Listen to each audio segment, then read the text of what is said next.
Hey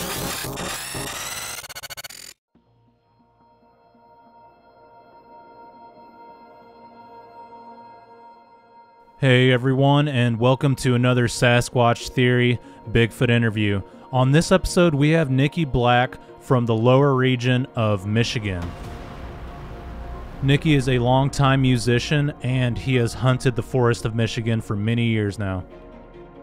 Nikki has had many strange experiences out in the forest, and on one occasion, he encountered a large, upright black creature that walked out of the forest. He has also encountered a winged creature that he refers to as Mothman out in the forest of Michigan. If you guys enjoy listening to Sasquatch Theory, please like this podcast and subscribe to the channel.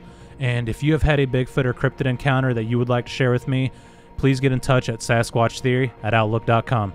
Alright guys, with all that being said, let's dive into Nikki's encounter from the state of Michigan.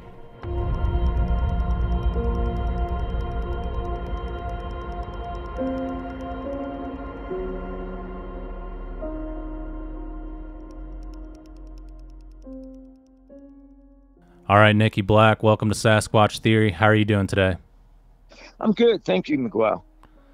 Yeah, no problem. I'm glad to have you on the show as a guest, and I'm glad we finally get to talk about your Bigfoot encounters and experiences. Nikki, if you would, tell me a little bit about yourself, kind of where you're from, and these encounters that took place in Michigan.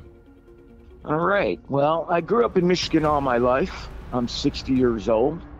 I've been hunting and fishing all my life. I traveled extensively.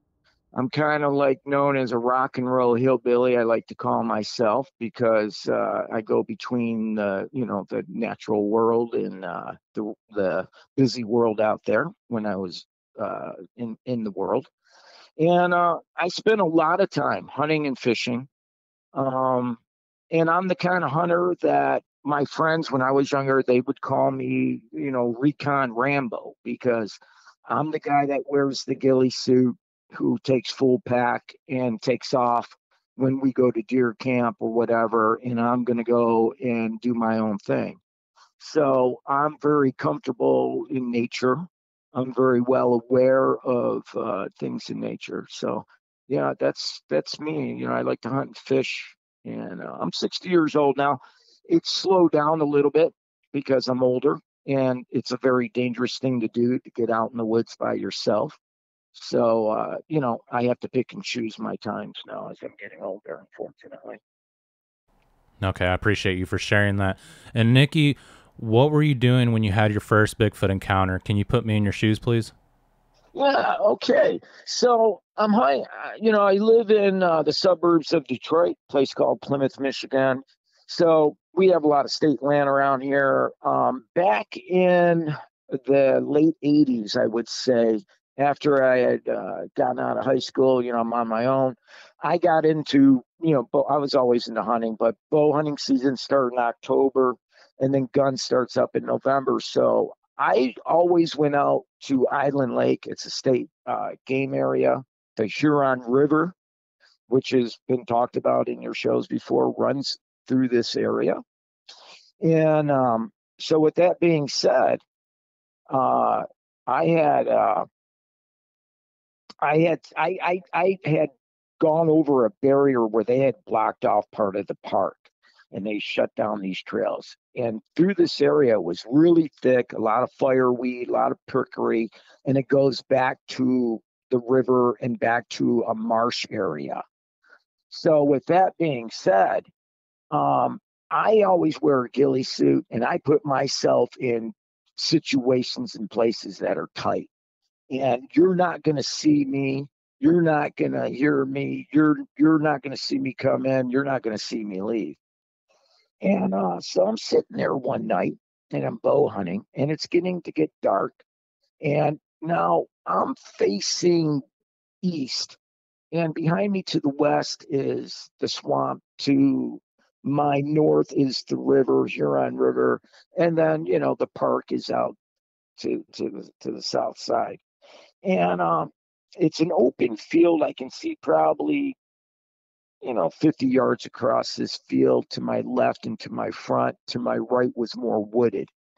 And so I had tucked myself in there, sitting with the ghillie suit, just, minding my business. And I call this story Murder Man because I always tell people, I go, you got to be careful when you go in the woods. You might run into Murder Man. And so I'm sitting there and it's getting dark. And, I hear a noise coming from my left, from behind me. And here's this person, right? About 6 foot tall, a man. He's all in black, looks like he has a hoodie on. And he's walking out from the swamp area. And he's walking through this field filled with, fireweed and stuff and obstacles. And I'm like, wow, look at this dude. I go, he must have just, I call him Murder Man. Did he just come in here and kill his wife or is he a drug guy? Is he got weed plants back there? And, I didn't give it much thought because I was young. But now when I look back at it, I'm like, there's no way anybody could come out of there. And the funny thing was, he was walking with purpose. He had arm swing. He had that movement that you see of these Sasquatch. He had the longer arms, right? And the hood he had, and him being all black, me not seeing a face, that's that contour, right? I was catching him, as he's moving away from my left, and he was moving. He wasn't like, oh, I got to be careful because I'm walking through the woods and, I'm wearing a black hoodie. And I'm thinking to myself, why is somebody out here all in black coming out of the swamp at dark? And, it's hunting season in Michigan. That's a very dangerous thing to do, is to be walking the woods with hunters. And so I just watched them move out. And then, as it got dark, I gathered myself out and I left. And I never gave much thought to it. I always understood the legends from history, right? From what the Indians tell you and what the old folks would tell you, don't go out in the woods in dark. There's things out there. Don't, be careful. And as a person who grew up one in Detroit, I'm on high alert all the time. And being in the woods all the time, I have that uncanny sense to be one with nature. I'm the guy where I sit there in a ghillie suit and I get deer walk up to me, right?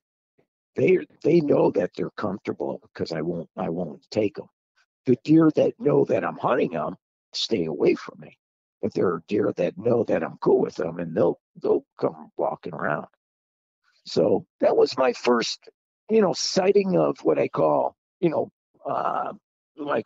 Man, the guy walking all in, a all black figure moving through the woods. And what did this creature look like? It was all black. It was smooth, right? I thought he had like a hoodie on, right? Because it was all black. It was black. And it stood out, right? And the thing was, when I say he had a hoodie, because I could see that point. Like where you wear a hood and you could see like that concaveness. And I'm like, wow, this dude's bundled up. And he's walking with purpose. He must have done something, right? And I just watched him walk out. It was probably a 5-6 second, watching him cut through the woods, and he just kept moving on. And I don't want anybody to know where I'm at, so I just let it go. And he came off. He would have been on the wind side of me. So if he came out of that swamp and was to my left, that's the northwest side. The wind's blowing in my direction. He would have never smelled me. He would have never heard me. And he was walking with purpose. So, when you're walking with purpose through the woods, you're not really paying attention. You're trying to get somewhere. And so it wasn't sneaking. It wasn't, it didn't have that hesitation like a human would as it would walk. But it was all black. I remember it being super black. And that concave, that hoodie head. Yeah. And what happened Yeah. after this encounter?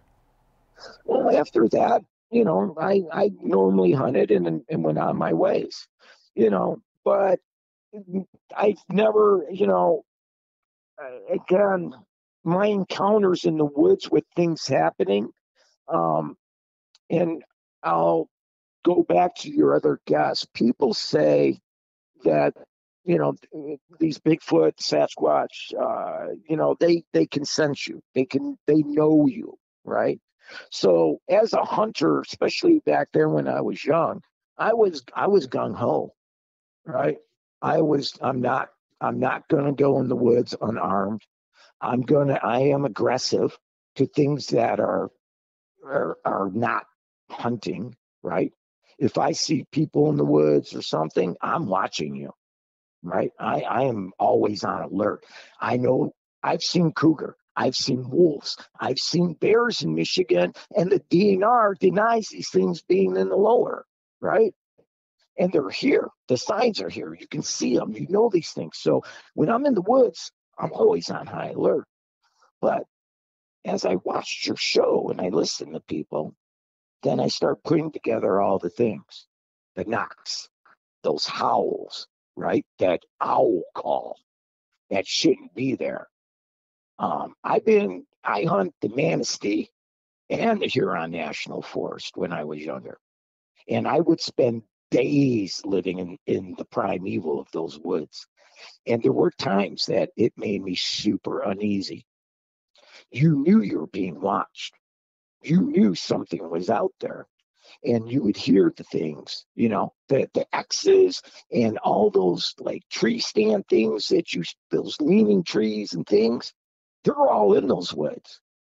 The guy from Manistee talking about, stuff, and the guy from Oscoda telling you all that stuff. Oh, yeah, they're there. They're there. I've had more wood knocks, more howls, more dead times in the woods. And the woods are alive. When you sit in nature, it's moving. And there were times where it made me very uneasy. So yeah, so I've had that. And then the next one happened, I would say probably in 2012. And this would have been turkey season, spring turkey season, April in Michigan.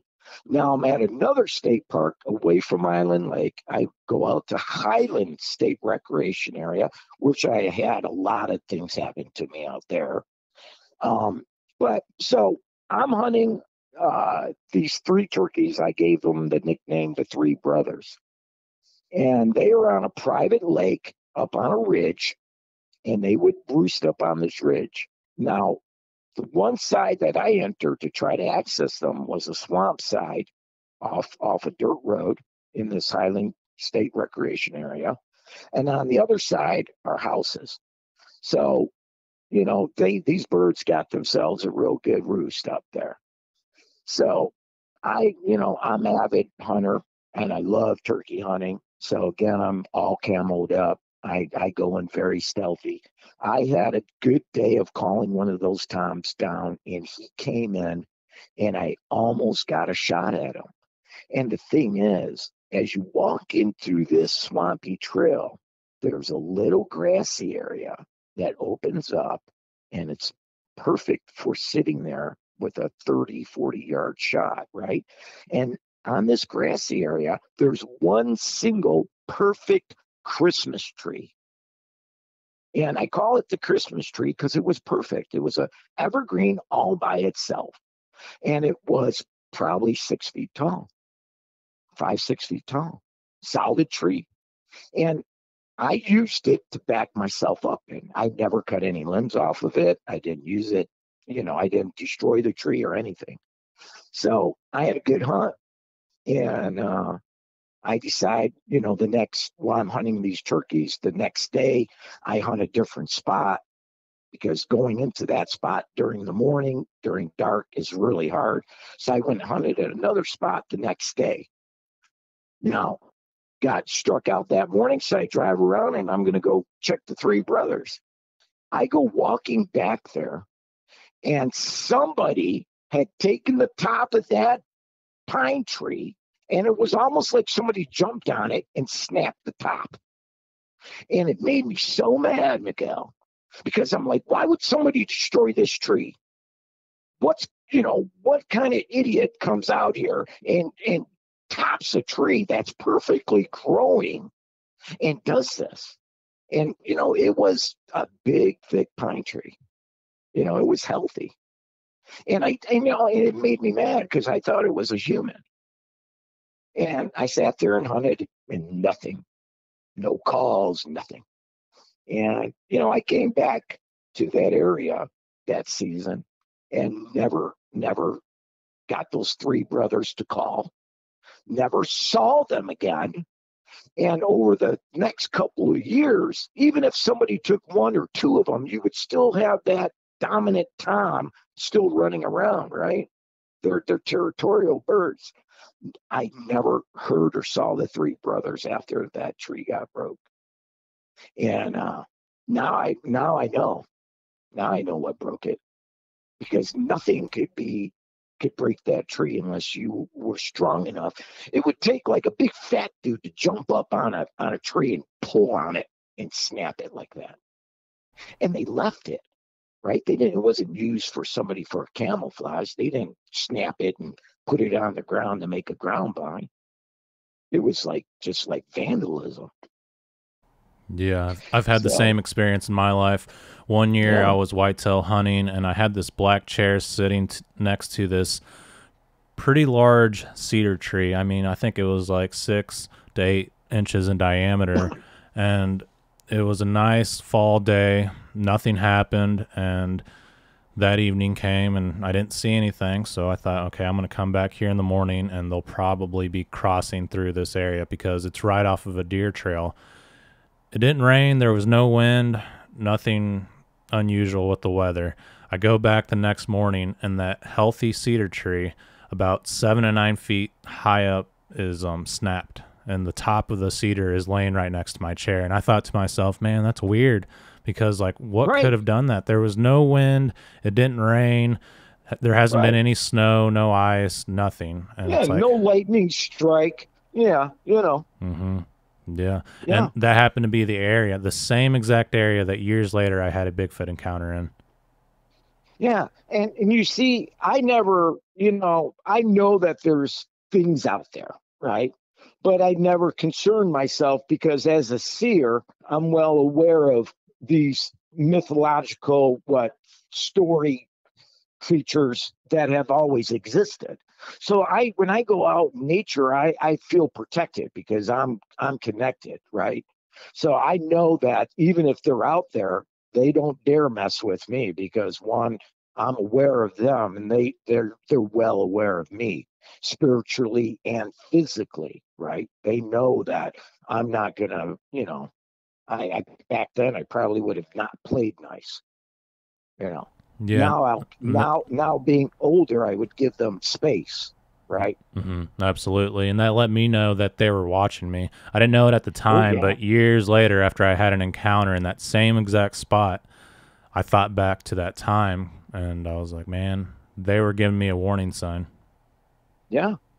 And, the funny thing is, I go hunting in these, very far away from people areas. And, I'm baiting and I got, deer, and I know what's there. But then you go out to them and there's that eerie quietness. And you hear the knocks. You hear the owl calls during the day, which is odd. And you don't see anything. And it just, there's times I've walked out where I've been very uneasy. Right. I'm like, well, I think I'll just go stay in the cabin for a bit. Yeah. And so whatever broke that pine tree, again, it did it like you and me. If we came up to a little 2-foot Charlie Brown Christmas tree and we just snapped it, went up to the top of it and just snapped it over. That's exactly what it was. And the funny thing is, those turkeys are gone. And those turkeys had a really good roosting area. They were dominant in this area. I hunted them for like a couple of years, and you know, so I knew they were there. I always knew they were a hard target to get to because they could go down that ridge and be on the other side and get to the houses, or they had the swamp, right? And the thing is, that ridge, again, every one of your Bigfoot things, these things are on bridges. They're in that thick swamp bottoms. They're using these places to crisscross and cut through, and where they can't be seen. And unless they want to be seen, right? They're not going to show themselves to you at all. And when I hunt, I can't. I hunt so good. I was out in Island Lake once, and I was bow hunting, and some dude is coming down the trail behind me, clanking his tree stand because he's got it, portable one over his shoulder, and he's clanking along in the dark, and I'm in my ghillie suit, and he's, I don't want him to know me, right? My car is in the parking lot, but now we're going to be in the parking lot together. I really didn't want to be known. I stepped off the trail, one big side step, and I went into a crouched position. And I'm sitting there, and I'm holding on to my weapon, right? And this dude comes walking down the trail and literally stopped right next to me. And I'm looking at his foot, his shoe, his black boot. I could literally reach down and touch him if I wanted to. And he stopped right there to light a cigarette, and he starts flicking his, lighter, and of course it won't light, and I'm sitting there going, man, if I stand up, this guy's going to have a heart attack. He doesn't even realize that I'm this close to him. And then he got up, he got his cigarette lit, started moving. I stood up and literally walked right behind him. I was like, 10 yards behind the guy. And then as he got into the parking lot, I stood in the shadow, let him get his stuff in the car, and then I walked out. But that's how I hunt. That's how good I am in the woods. Um, there are animals I have befriended. I deer hunt, and my friends would be like, "Did you see anything?" I'm like, "Yeah, I had like 6 deer in today." "Why didn't you shoot one?" "I don't want to. I'm not willing to shoot anything that it's not on my list to hunt." And the animals sense that in you. Animals know your spirit, is what I call it. They know your intention. And these Bigfoots, I think they're highly intelligent. They're humanoids, and and they know when you're in there in the woods and they're there with you. They know if you're what your intentions are. They know whether they should just stand off and watch and kind of, keep eye on you, or if they think they can move you, right? They think you're weak in spirit, then they'll challenge you to try to get you to move, right? Back then, I probably would have not moved, right? They probably would have got a whole bunch of hurt coming their way, which that they don't need that, right? Because if I would have been like a lot of people say, well, I had something attack me, and I never went back. If something attacked me, I'm going back and I'm bringing friends, right? And I would have been going Full Metal Jacket back then on them. Yeah, But now, absolutely.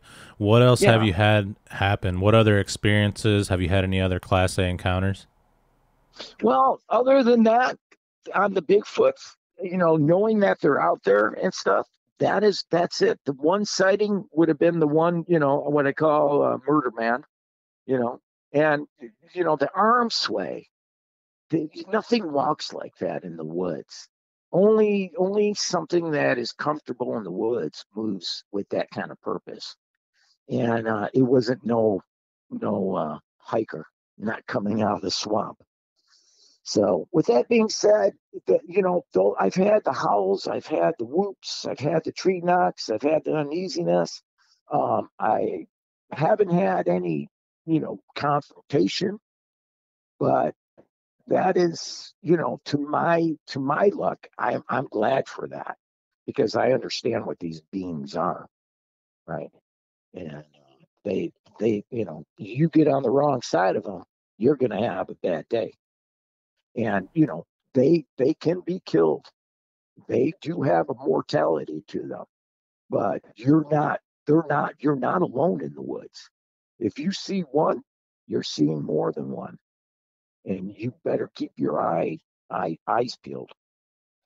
And I don't think they really don't want to bother with anyone because they've been around since the beginning of time, and they've been hunted since the beginning of time because man came after all the so-called demigods, the gods. Man and the gods have always won, and these are creatures from demigods, what we would call, the Hindus call them avatars. The Egyptians demigods. These are crossbreeds of some really bad people, bad beings. And the orbs that you see now, I've seen those orbs, right? I've seen the lights in the woods. If these creatures come from what we would call gods or aliens or technology, then these orbs are there for their protection, right? You don't send your kid out into the world without a cell phone to watch after him, to make sure he's watched over. So I believe that these Bigfoots are, creatures that they've been around for a long, long time, and they are, being watched over by what you would call their parents. And if their parents are supernatural beings, then it's very easy for them to be watched over, what we would call technology, right? Because these things, they know they're at risk. They know that mankind is not, you know, not so nice. Man's not even nice to each other, let alone something that they can't wrap their mind around, especially something that's, like a Bigfoot. So, Yeah, and absolutely. And some time ago, you sent a photo, or a drawing, a painting that yeah, Michelangelo made. Can you describe that a little bit more? yeah. So, the Last Judgment, Michelangelo, the famous guy, right, who had all this knowledge. He makes the painting. It's at the Sistine Chapel for everybody to see. And this is why they hide history from us. They don't want you to understand where and what you come from, because if you understood history, you'll know that you've been lied to through all of humanity. Anyways, in this picture, there's a cave at the bottom of this picture, and there are two creatures in that cave. And if you look at those creatures up close, and there are videos and photos of it showing them, they are what you would call hairy men, Sasquatch, Bigfoot, wild people. There's two of them in there. And if there's two, that means man and woman. That means they're breeding. That means they're living beings, right? The symbolism and this and stuff in that painting and all these old religious paintings. You can go back to paintings and you'll see things in them. The great ancient temples, the Hindus, for God's sake, the Hindus have so much record keeping, and the people in Thailand and all these temples, they show you these creatures on their temple walls. And they're telling you that they worship these beings, that these beings were here, they worshiped them, they were in communion with them, they worked with them. And the Hindus, of course, I sent you that link to the Indian god, right? Which from Lord Shiva, Human, and Human was that monkey man. He was a humanoid monkey man, and in the first Earth age, he was 30 foot tall. And he had his own kingdom of monkey men. And they communicated and dwelt with these demigods and whatever kind of mankind was here back in the day. This is all out there in the public. You can look at Hanu the Indian god, and see that this dude, his genetics, he's blue-eyed, right? He's got blue skin sometimes, which a lot of these people that see Bigfoot's telling you I saw a blue-eyed one, kind of had a blue tint. So the mixture of the DNA over eons, of course, there's going to be different kinds, just like there's different kinds of humans, but they're real. And they're not as big as they used to be. Nothing is as big as it used to be. Because if you look back in history, if you even read the Bible, there were giants in the Bible. They were average of 13 to 20 foot men of mighty old. But before the flood, those same beings were 30, 40 feet tall. Right? They wouldn't have a problem hanging out with dinosaurs. They wouldn't have a problem hanging out with any kind of creature on this planet, because they would have been a dominant species. And there were cities of these people. There were temples dedicated to these creatures.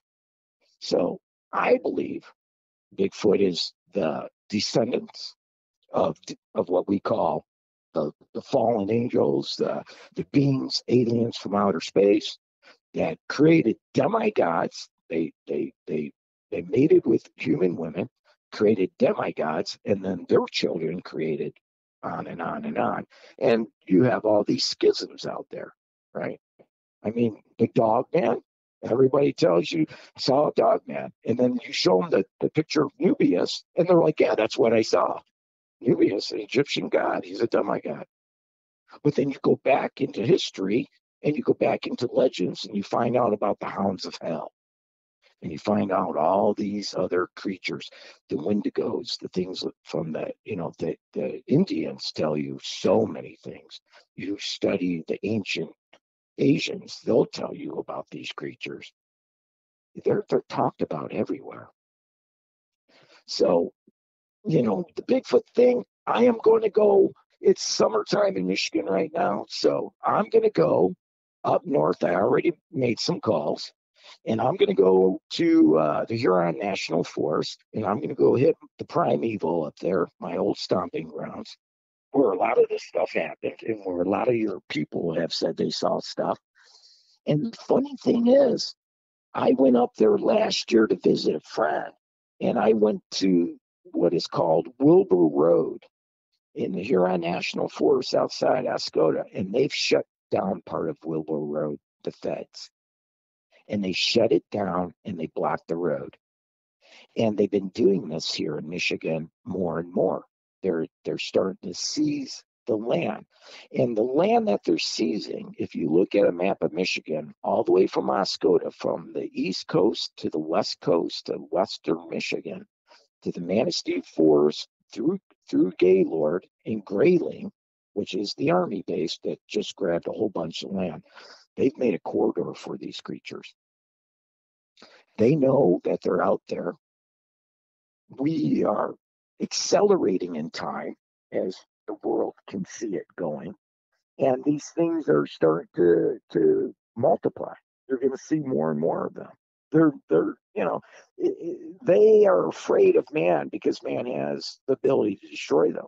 But you get out on their terms, and you're in a bad way. If they want to come get you, you're not going to have a good day, which a lot of your viewers, unfortunately, have been in a bad way with. Yeah, absolutely. So, it does seem like these creatures have been mentioned throughout history, and they kind of hide it. I don't know if they've been hiding it ever since mankind started on this planet, but I don't know. I've seen paintings where you can see like a UFO behind Mary, and like you said in the Michelangelo painting, you can see that you came from hominid creature realm. in a cave. Yeah. So I guess this has been happening since the beginning, like hiding the truth or whatever is going on. Yeah. You know, that's the thing with people. They want to try to rationalize it into what they know now. But the thing is, it's always been. And if you put it into the whole realm of good and evil, the spiritual beings, the creator God, Yahweh, Jehovah, whatever you want to call them, you know, Shaodin or whatever it is in Chinese, Even the Chinese symbolism, every Chinese character shows you that it relates to this other world and to these other beings. There was a creator and there's a bad guy. And the bad guy's got his team, the creator has his team, and the bad guy's been thrown down here, and the bad guy did bad things to what the creator did down here. And everything's been mixed up. And as you see in this world, everything is very wicked, very mixed up. And as it gets more and more wicked and more mixed up, you're seeing the escalation of more sightings, right? Because these things are now being able to be given the freedom to move about more, right? They're going to be able to show themselves. And the people that are in power know about them. The governments of the world and the military, they know about these creatures, and they're making as much room as they can for them, especially here in Michigan. They've locked down a lot of the national forest. Yeah, it seems like no matter what culture or religion you go back to, it's always a battle between good and evil. And yeah, I mean, it's been happening for a long time. Yeah, it's so simple. And you look at Nanu, the Hindu ape god. It's right there. It shows you how these creatures, Sasquatch, hairy men, whatever you want, it shows you that how they were made in this legend, and how there were really a kingdom of them, and that there's good ones and bad ones, because everything is good or bad. It can be middle of the road, right? You have some of these people, like, I was super astonished to hear the one guy who was, a football player, and he's like, yeah, we went camping and I was wrestling with one. That, I can see that happening, right? But then again, he was terrified too, because he knew at any moment this thing could turn on him and rip him to shreds. Right? What are you dealing with out there? You better keep your wits when you're in the woods. That's all I tell people. And I tell people all the time, look up. You walk these woods and you're dragging your butt behind you, and you're carrying a weapon, and you're walking looking down, and you're not paying attention. Before I ever go in the woods, I just sit there. And I get that whole feeling first before I even venture out, because I've had too many bad things happen to me out there that are unexplainable. And I can tell you about those too if you want to know. I've had times with Mothman. I've had predator issues. I've had time slips. I've seen the gauntlet of stuff out there. Let's go into your Mothman encounter and then the time slip. Okay. So Mothman happened opening day 2008, deer season, gun season. Again, going out to Highland State Recreation Area with a friend of mine. We'll call him Bob, because I don't know if he wants his name used. So me and Bob are good friends. We hunt, and I go full pack, even though it's a state land, of course, and we're going to spend the whole day out there. And Bob took the front part of the section of Highland State Recreation, which was up by the houses. It's hardwoods. And then in between is a set of like pine trees. And in Michigan, they've planted the forest. So the pine trees are in nice rows, and these are big, tall, white pines, and they grow super tall, and they're very, the tree branches are up high, and it's a nice area, and then beyond that goes again the hardwoods and down the trail and into stuff. So 2008 opening day, I tell my buddy Bob, I'm going to go move to the far end of the hardwoods and start there. And as the day goes, I'm going to move into these pines and close in on you. And I'll be probably 100 yards from you by the end of the evening, which would be around, 4 o'clock, 4:30, because it starts to get dark. Again, people know me, know I wear a ghillie suit. Yes, you're supposed to wear orange in Michigan, but I kind of conceal myself because I don't want anybody putting a scope on me and looking at me walking with my orange. If I'm walking a trail or something, yeah, I'll show myself. But if I'm moving in a hunt position, I really, you're not going to see me. So over that day, I had moved into the pines, and I'm in an open area. I'm got my back against the pine tree. My backpack's there. I got my shotgun. Uh, I got deer crossing. I got does coming in. Squirrels are running around, and it's been a nice day. And it's getting late, and the sun's going to get going down. And I got all this gear, so I'm like, man, I better start packing up. So I turn around and my backpack's against the tree and the shotgun's leaning against this tree I'm sitting up against. And I'm, folding up my ghillie suit, getting out my orange, getting everything set. And I heard something rustle. And it caught my attention. And now I'm facing north. And this would be to my west over my left shoulder. And I hear something rustle, and it's up in a tree.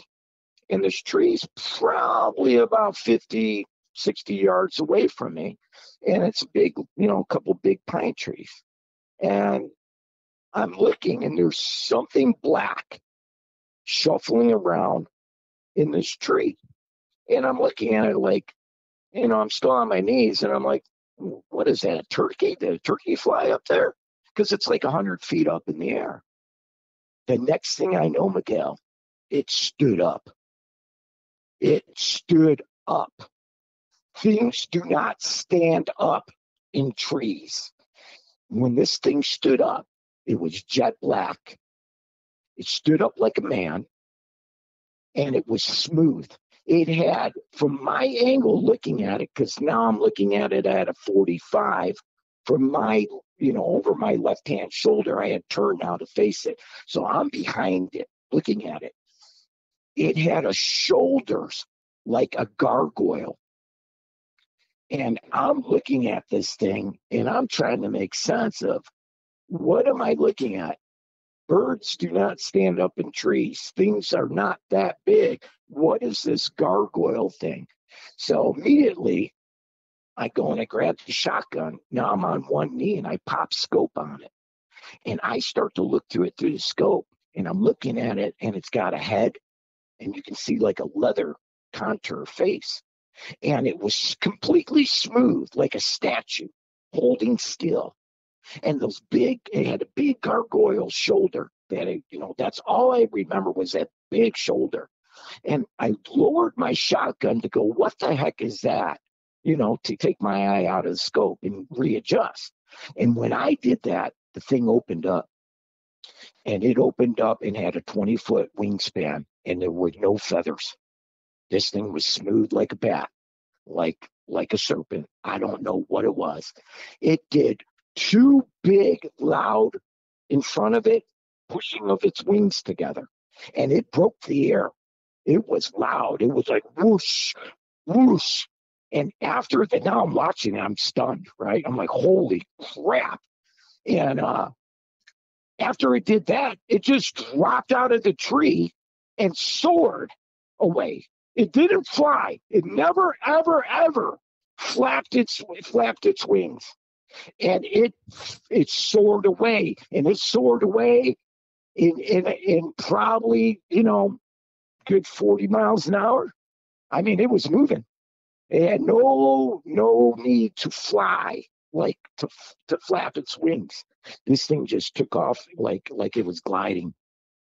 And I pulled out my pistol, cocked my pistol, got my shotgun, backed myself up against that tree, holding both of them, looking up, going, what is this? Because now I'm thinking, if it saw me and it wants to come back, this thing can take me. I don't know what it was. So I sat there for seems like forever. But after it cleared, I, packed up my weapons. Well, I packed up my pistol, and I grabbed the shotgun, and I grabbed my backpack, and I took off to the trail, which was only, 50, 60 yards out. Got on the main trail, started running down, And I ran into my buddy Bob, because he was already, coming to get me because he was done for the day. And, I started telling him, of course, what I saw. And of course, no one ever believes you, right? Especially your friends. Your friends are always going to be the ones that never believe you. So then I started looking up, the things on the internet back in 2008 about Mothman, right? And actually, if you do the history, the research on it, you will find that there were people that had seen a large black-winged bird of some sort, they claimed, or some kind of creature, they claimed, in Michigan during that time. And there were sightings in Ohio and in Pennsylvania. So I don't know, but I'll tell you this: it was not of this world. It was not a bird. It was what I would now look at it as, I would call it a dark angel, like a black angel, literally. And it was smooth and it was powerful. When it opened up its wings, that thing just boom, and it was like you were watching a Marvel movie. And that thing whacked its wings together twice, and the sound of it was like crazy. And then it just dropped out and soared away. And I'm a turkey hunter. I'm a goose hunter. I'm a duck hunter. I know big birds. I know how things fly. And this thing soared. So yeah. So look up when you're in the woods. Look up. Keep your wits about you. Don't be in a hurry when you're out there. Take your time to really understand what you're getting into, because they're watching you. They're out there. You'll never, if that thing didn't make noise and I wasn't so stealthy and behind it, I would never saw it if I was just, messing around. Because once it took off flying, it never made any noise flying. And if you ever goose hunt or big bird hunt, they make a lot of noise when they're flapping. And no, this thing was 6-7 feet tall and 20-foot wingspan, and it was humanoid. It didn't have any long tail on it. It was smooth. It was black as coal, and it soared. So that's one of the one things that I can't explain that I saw, that we can call it the Mothman, because just like the Bigfoots, you're going to call it Sasquatch Bigfoot. There's nothing else you can label it as. But I knew that if it had seen me, I knew that it's not a good day. And everybody, of course, goes, well, why didn't you shoot it? Well, I popped scope on it, and I was looking at it, and I was trying to make that determination, because again, I'm that kind of person. I'm going to look at something, and if it's a threat, I might let one go, right? But you have to identify what you're going to be putting around that. And yeah, you keep your wits about you out there. There are things make you disappear. And so let's move on to the time slip. We're going to move back up to Huron National Forest. Hunting the horse farm off of Wells Road, for those who know Huron National Forest, Oscoda, Michigan. It's turkey season. It was probably the late 90s, early 2000s. And I would go up there and I turkey hunt. And this time I had gone up there by myself. And I hung along this horse farm off of Wells Road, because turkeys love the horse farm. There's lots of food for them in the spring there. And again, I'm sitting there in my spot, and I'm calling in a bird, and that turkey's moving. And unfortunately, I had what we call in Michigan a Yahoo. Some guy tried to come up on the other side of the horse farm, and he basically was calling back to me as I'm calling, right? He's answering a hen call with a hen call. What a Yahoo. Anyways, so he scared off this Tom, and ruined my hunt. And I had to yell at the guy and tell him to back out and blah blah blah. So my day's done.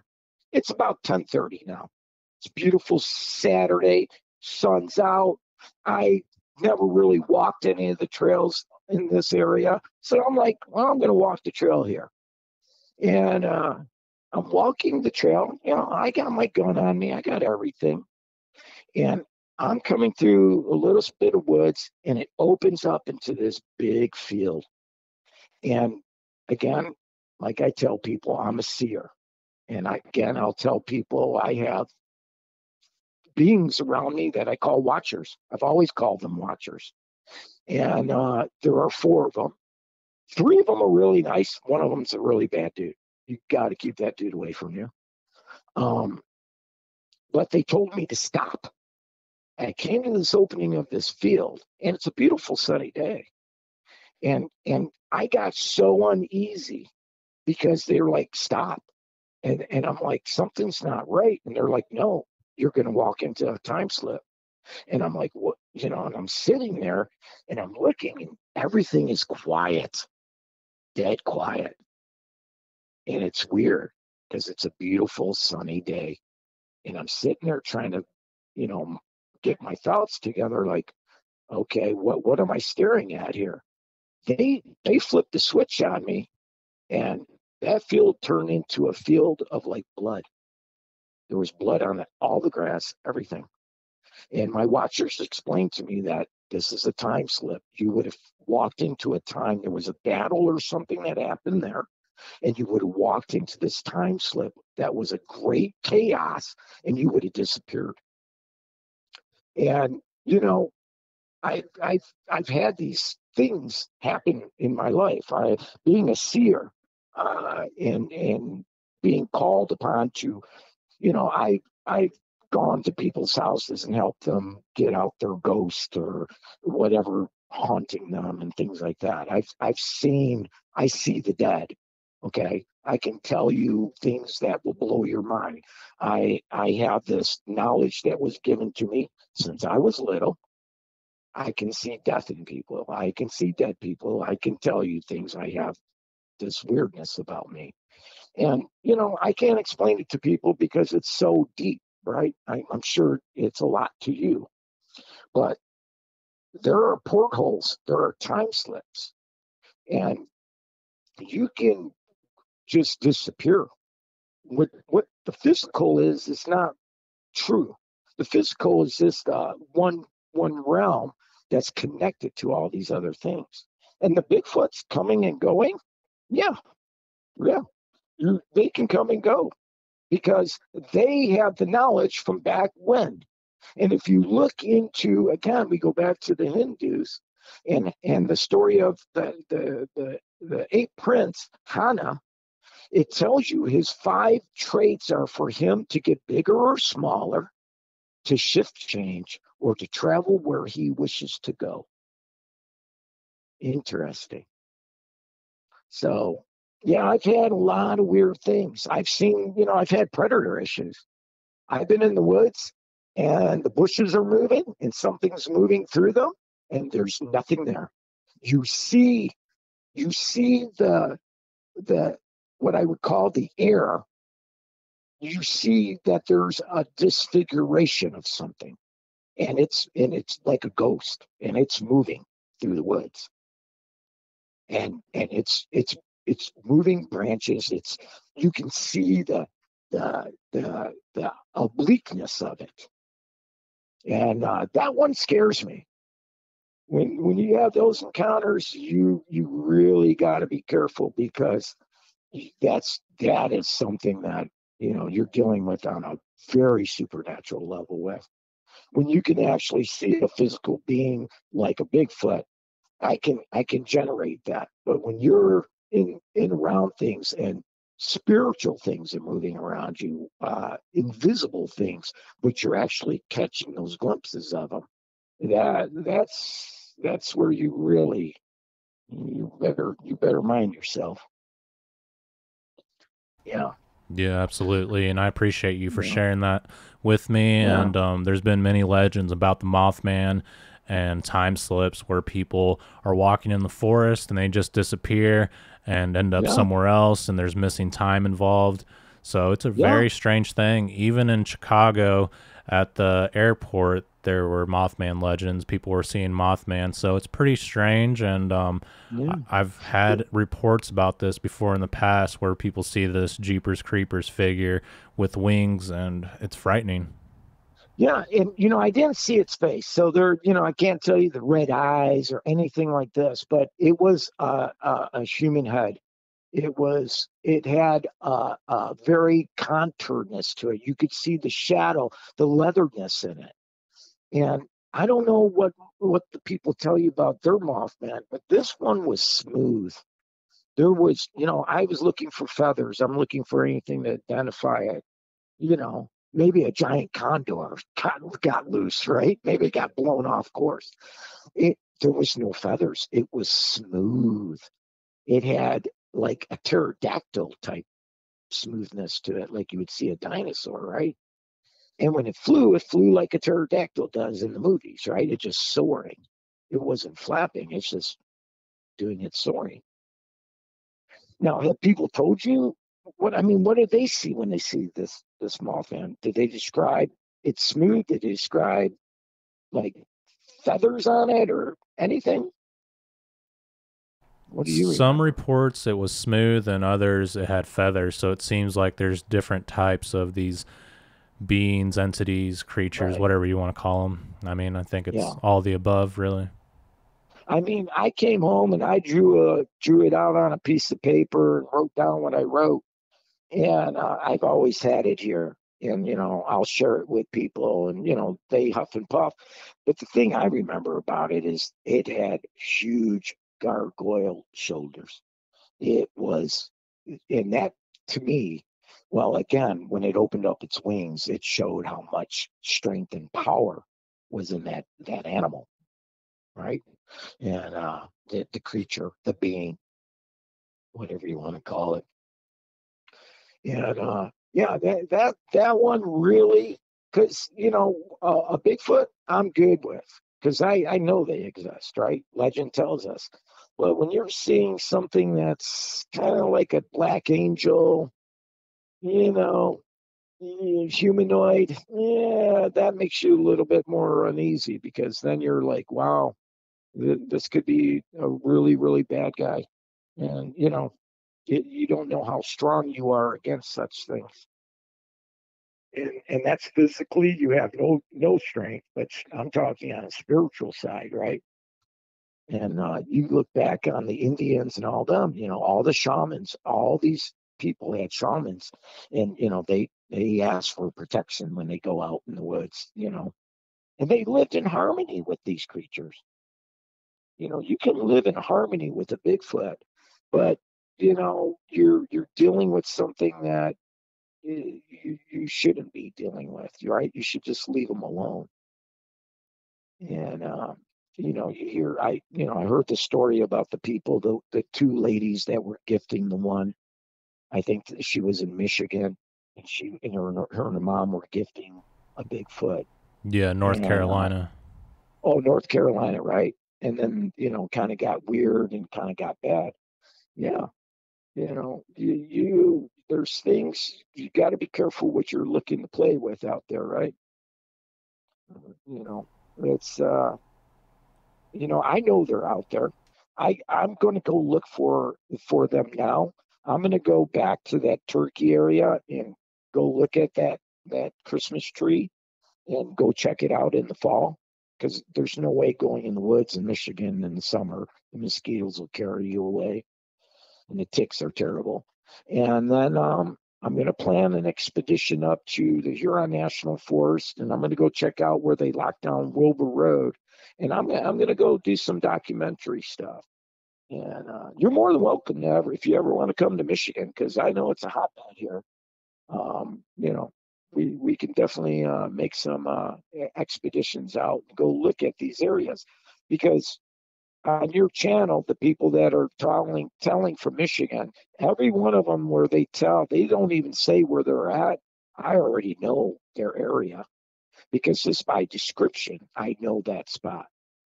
And it's funny because I looked out the maps.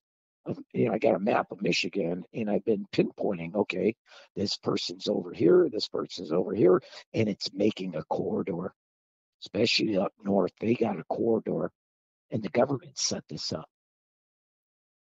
So I think they're going to increase. I think you're going to see more of this because what mankind has in store for us with what they're trying to do to us in the world, and I'm talking our leadership, and I don't want to get political, but one world order is coming. They want to pull the plug on mankind. And so they've been slowly feeding us UFO stuff. This has been cited. This has been cited. Spacemen in my backyard in Nevada, right?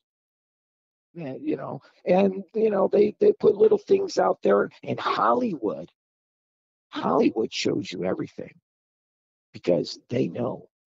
The people that control this world, they know. And they're showing you these things to desensitize you so that when these beings show themselves as leaders of humanity, we're going to be like back in the old days where we're going to make gods of these creatures and try to they're superior to us. We should worship them. And that's what they want. They want you to fall away. And these things, they can't hold them back. More and more, the Bigfoots are being seen. More and more things are out there because humanity is growing at a rate now again like it was in the first Earth Age. And you're not going to hide much longer. They can't hide it. They want to tell you you're crazy. They want to tell you, you saw a bear. That's not, it's your imagination.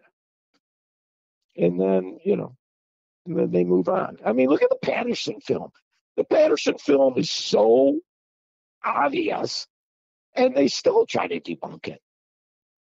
I mean, that's a 9-foot creature that's a female. Clearly, you can see that's a female. Clearly, you can see that it walks away in the woods with no problem. And that's what I saw. That's how Murder Man walked when I first saw that black one back in the early the late 80s and the early 90s. And when I was out on Lake, it walked like that. It had that stride. It had no worries. And, if you watch the Patterson film, she's looking back at you like, I ain't got no problem with you. I'm just going to walk away. And, if they would have probably fired or shot or tried to do something that was stupid, you would have never got that Patterson film because, that she had her plan with her. And that beast, I mean, they're big creatures. You're not going to stand a chance. Yeah, absolutely. All right, Nikki. Well, I appreciate you for sharing your encounters and experiences with me and your theories regarding the subject. It really means a lot that you got in contact with me, and I'm glad I was able to have you on the show. Yep. Thank you. Yeah, thank you, sir, and you take care. Good luck out there in the forest. All right, Nikki, thank you very much for sharing your cryptid encounters here on Sasquatch Theory. And I am sure that was a terrifying experience to see that creature that you referred to as Murder Man walk out of the forest. And that's a good description of the creature because they are jet black, very dark, and they come in very many different colors. But black seems to be the most typical for these cryptid creatures. And yeah, I don't know what I would have done if I would have been deep into the forest and seen one of these creatures. And I don't know. I think I would just get out of there. What would you guys do? Let me know down in the comments. Would you stay in the area to see what else happens, or would you leave immediately? And the fact that you encountered a Mothman, that would be terrifying, and who knows if it was truly a Mothman. I've taken reports in the past where people have seen a winged creature that looked like Jeepers Creepers. So that tells me there's all kinds of things going on, and it certainly does sound like there's a human hybrid program going on, and maybe it is connected with the aliens and the UFOs. But yeah, I appreciate everyone for listening today. And if you guys can, please like the video and subscribe to the channel. And if you have a Bigfoot encounter you would like to share with me, please get in touch at sasquatchtheory@outlook.com. Thank you, everyone, and be safe out in the forest.